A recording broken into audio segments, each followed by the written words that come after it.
Hi friends, ಎಲ್ಲರಿಗೂ ನಮಸ್ಕಾರ. ರಾಗಿ ಉಂಡವ ನಿರೋಗಿ ಅನ್ನೋ ಹಾಗೆ ಇವತ್ತು ಹೆಸರುಬೇಳೆ ಹಾಗೂ ತರಕಾರಿಯನ್ನು ಬಳಸಿ ರುಚಿಕರವಾಗಿರ್ತಕ್ಕಂಥ ರಾಗಿ ರೊಟ್ಟಿ ಯಾವ ರೀತಿ ಮಾಡೋದು ಅನ್ನೋದನ್ನು ನಾನು ಈ ವಿಡಿಯೋದಲ್ಲಿ ತೋರಿಸ್ತಾ ಇದ್ದೇನೆ.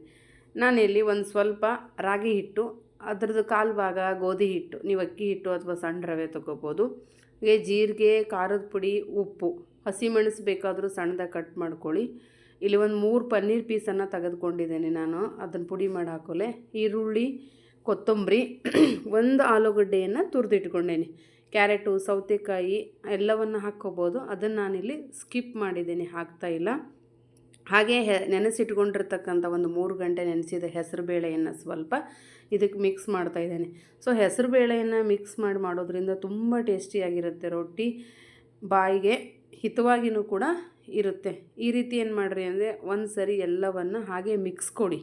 ಆಲೂಗಡ್ಡೆ ರಸ ಇರುತ್ತಲ್ವ, ಅದು ಜಾಸ್ತಿ ನೀರನ್ನು ಹಿಡಿಯೋದಿಲ್ಲ. ಆಮೇಲೆ ಸ್ವಲ್ಪ ನೀರನ್ನು ಹಾಕಿ ನಾದ್ಕೊಳ್ಳಿ. ಚೆನ್ನಾಗಿ ನಾದ್ಕೊಂಡು ಕೊನೆಗೆ ಏನು ಮಾಡಿದೆ ಅಂದರೆ ಪನ್ನೀರನ್ನು ಪುಡಿ ಮಾಡಿ ಹಾಕ್ತಾಯಿದ್ದೇನೆ. ಮೊದಲು ಅದು ತಪ್ಪೋಯ್ತು, ಅದಕ್ಕೆ ಹಾಕ್ತಾಯಿದ್ದೇನೆ. ಈ ರೀತಿ ಪನ್ನೀರನ್ನು ಹಾಕೋದ್ರಿಂದ ಆರೋಗ್ಯಕ್ಕೂ ಒಳ್ಳೆಯದು, ಮತ್ತು ಮಕ್ಕಳು ತುಂಬ ಇಷ್ಟಪಟ್ಟು ತಿಂತಾರೆ, ದೊಡ್ಡವ್ರಿಗೂ ಕೂಡ ಇಷ್ಟ ಆಗುತ್ತೆ.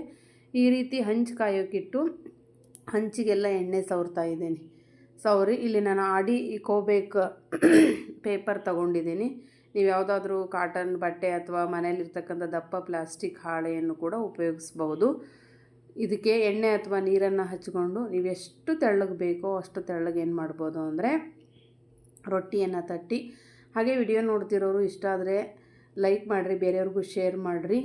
ಇದು ಹೆಸರುಬೇಳೆಯನ್ನು ಸೇರಿಸಿ ಮಾಡ್ತಕ್ಕಂಥ ಒಂದು ವಿಶೇಷವಾಗಿರ್ತಕ್ಕಂಥ ರಾಗಿ ರೊಟ್ಟಿ.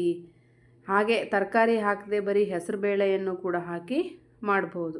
ಈ ಕೋಪೆಕ್ ಪೇಪರಲ್ಲಿ ಎಷ್ಟು ತೆಳ್ಳಗೆ ಬೇಕಾದರೂ ರೊಟ್ಟಿ ತಟ್ಟಬೋದು. ಹಾಗೆ ಹಾಕುವಾಗಲೂ ಕೂಡ ಏನಾಗಲ್ಲ ಅಂದರೆ ಹರಿಯೋದಿಲ್ಲ. ಇದನ್ನೇ ಡೈರೆಕ್ಟಾಗಿ ಹಂಚಿಗೆ ಹಾಕಿ ಸ್ವಲ್ಪ ತಾದ ಕೂಡಲೇ ನೋಡಿ ತೆಗೆದ್ರೆ ಈ ರೀತಿ ಈಸಿಯಾಗಿ ಬಿಟ್ಕೊಂಬಂದುಬಿಡುತ್ತೆ.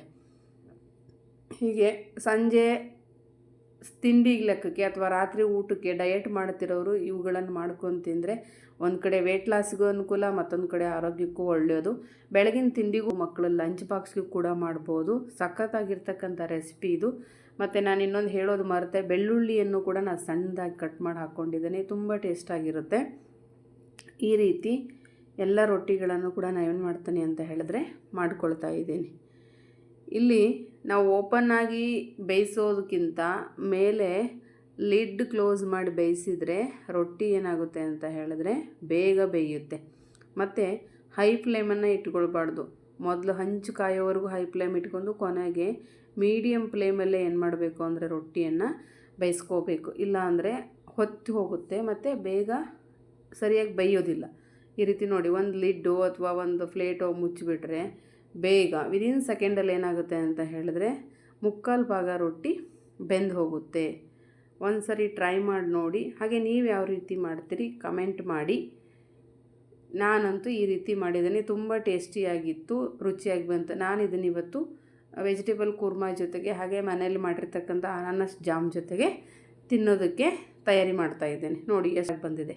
ಆಲೂಗಡ್ಡೆ ಹಾಕೋದ್ರಿಂದ ರೊಟ್ಟಿ ಏನಾಗುತ್ತೆ ಅಂದರೆ ಸ್ಮೂತಾಗಿ ಬರುತ್ತೆ. ಕಾಯಿ ತುರಿಯನ್ನು ಕೂಡ ಹಾಕ್ಬೋದು, ಅದು ತುಂಬ ಟೇಸ್ಟಿಯಾಗಿ ಬರುತ್ತೆ. ವಿಡಿಯೋ ನೋಡ್ತಿರೋ ಎಲ್ಲರಿಗೂ ಧನ್ಯವಾದಗಳು. ಓಕೆ, ಬಾಯ್.